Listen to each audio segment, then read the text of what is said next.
Okay, hi guys. So, there's another video to this. So I went ahead and clicked on the book, the Synchronicity Book, and I just want to show you. This is so odd, and I hope Scott Harrison and Mandela Affected. I hope you guys look at this. Please look at it. So I clicked on the Synchronicity Book from the last video. So. Just to see what's inside of it, and I want to read some of this. So here we're in the introduction here, it's page 6, and it says, synchronicities by their very nature demand our active participation, as they are not something we can just passively watch and remain unaffected by. Interesting. The words in this are so Mandela, I'm telling you. Imbued with a deeper fragrance of meaning,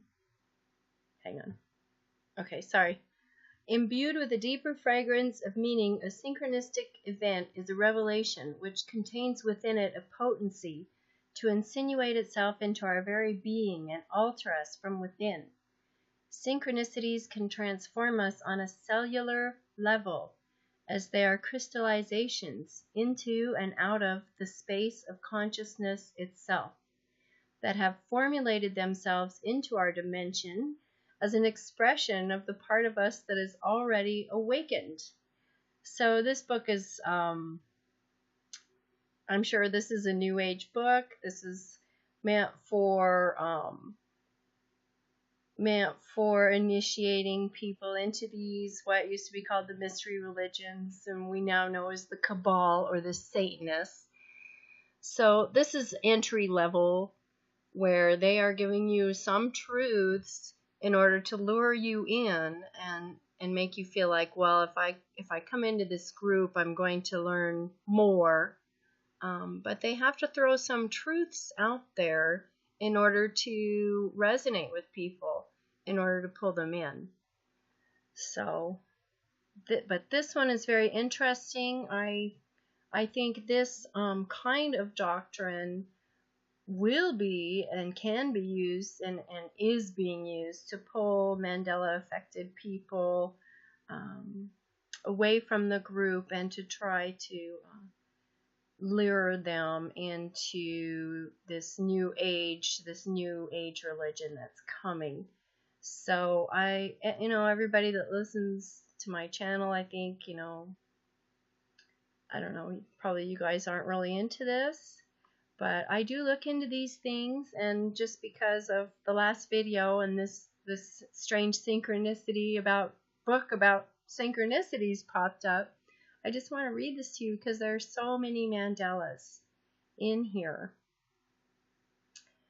So then it says, synchronicity's inherent revelatory nature is ultimately offering us the realization that we are playing an active, participatory, and hence co-creative role in the unfoldment of the universe. So this is where they start telling the Mandelas that you can manifest whatever you want.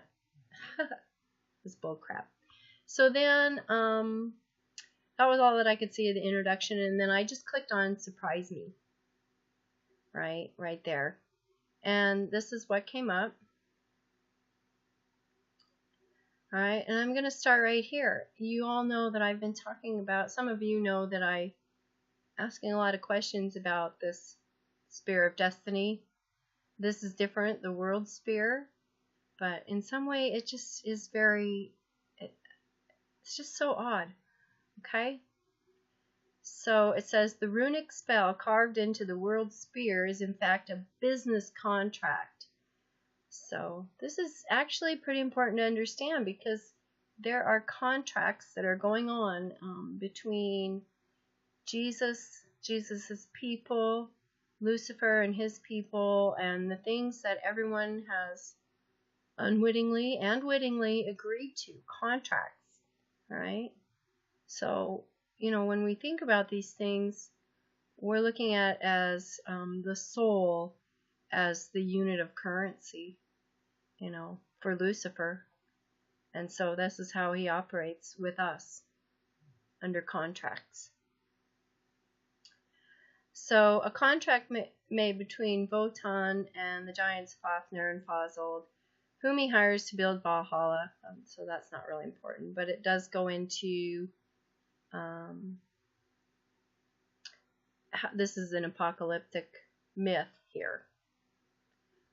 So then it goes down to talk about Mercury. So I'm trying to see. And they're talking about Wednesday.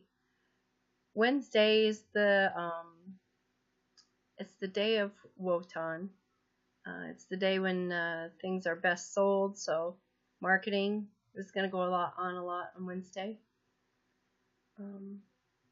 Wednesday is the quickness of pi, the pirate, racing in an endless and uncatchable string of numbers, stock-up dates and old ticker tape, filling space with foamy coils of quicksilver ribbon, waves as they crest and fall, compounding interest in a Swiss account, a swift corsair, seaworthy trim, acquired from its previous owners at a bankruptcy auction as it slips across the horizon and out of sight. The bosun blinks and there she blows. Arg. You guys like that? Yeah, we're the pirates trying to... Oh, we're the pirated. We want to become the pirates. So I'll go a little further, and we've got Genesis verse 7. God made the expanse and separated the waters which were below the expanse from the waters which were above the expanse. And it was so. So, this flat earth anywhere? Alright, so it goes on, and it's talking about Norse mythology here in this essay. But they'll talk about one mythology and then another mythology, and they'll try to tie them all in together. They'll try to make it like these beings, there's the same beings, and they just have these different names. And I'll talk about this further on in my videos, but something I think that it's important to understand is that these old religions were corrupted in the same way that Christianity was corrupted. All of them all of them with these sects within them. So you had your decent people, and then you had your little sect inside of that, which would grow to control the decent people, and like what's happened to the Catholics. But that's what's happened to every world religion.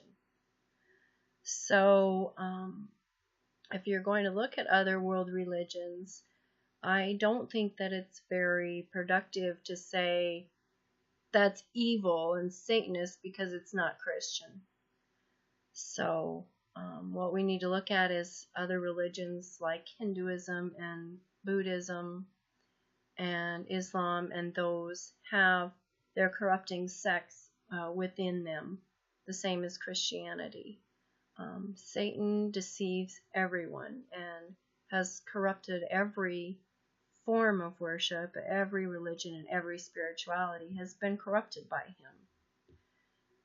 So I just want to put that out there, because other people I'm sure have different opinions, but that is my opinion. Now, I do believe that Jesus has authority over all of these other religions and spiritualities, that he is the ultimate authority, that he is the only one that can act as the one that can intervene for us in the matter of these contracts that I talked about earlier. So if you want to look at that way and you're an atheist, Jesus is your lawyer. He's still your lawyer.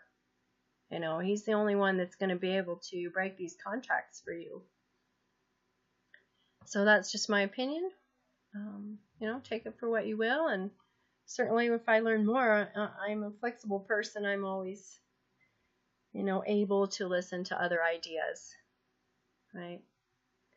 So then I just wanted to read this part. It's just so strange. Okay. So, and some of these things, when you read stuff like this, they'll throw in some of their ritual stuff into it in order to corrupt the original myth. So it's just like the Bible where, these myths are corrupted as well. So anyway,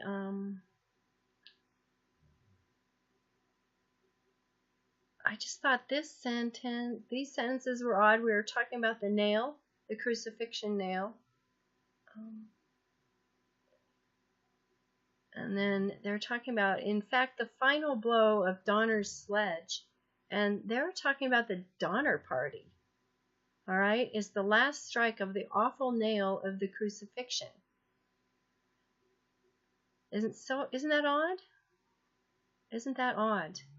What does that mean? That means something. Okay. The crucified Christ at the center of the interior moon. At the center of the interior moon. The rainbow backside of Sophia's mirror. Sophia. So this is how they're going to get people to worship one whole full world religion, is they're just going to mess with you with all of these different things. And sure, there's some truth thrown in there probably, but there's lies as well. So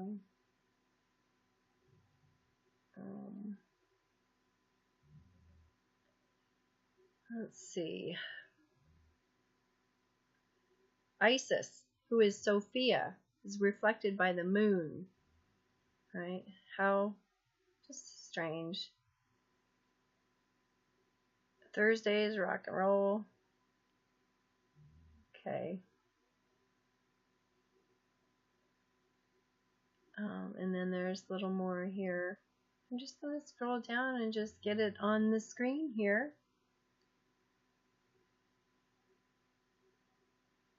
In case anybody's interested in reading it. I've certainly read it. I am very much struck by the synchronicities with me this morning, and so it's talking about some interesting things. Directed energy weapons, something called an impassable wall of sound. Frequencies, see? Talk about the frequency. But there's some truths, some scientific truths in here, I would expect. Because when they roll out this one world religion, they're going to have to roll out some scientific truths as well to convince people.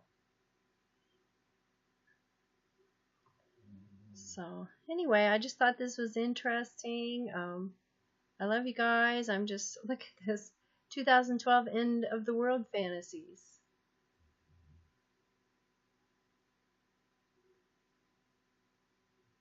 So, doomsday. Look at that. How? Why? See, I didn't even read this far down.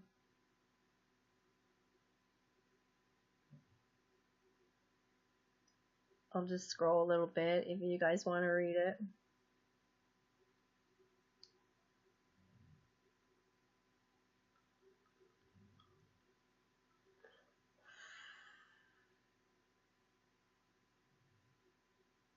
Well, let's see what it says here. I'll just read this part of it. 2012 is metaphor. You and I, all of us hurtling through space on this big blue rock, are fast approaching a major turning point. Some see it as the gateway to an age of enlightenment, others as an apocalyptic end point for mankind and his planet. Yet, unlike Frost's two divergent roads, our timeline is more a ray of light striking a prism. Our possible paths are varied and numerous. As we sail the foggy sea headed for the future, we must be equally careful neither to miss unseen islands of treasure, nor to strike unseen dangers lurking just below the surface. I am certainly not the first to write on this subject. A good number of researchers and futurists and con artists have been examining 2012 for quite some time.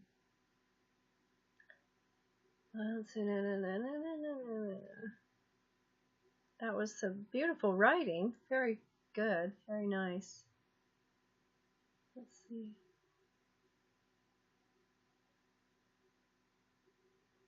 The 2012 theme is symbolic of the quest for truth in all its forms, in the shadow and in the light. I wonder how much of this they're going to let me read here.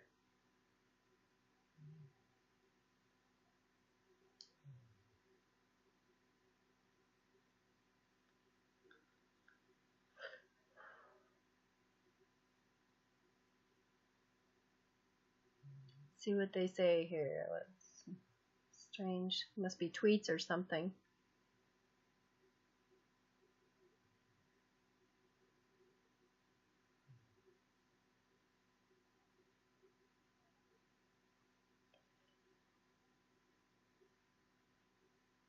I don't know what all of this is.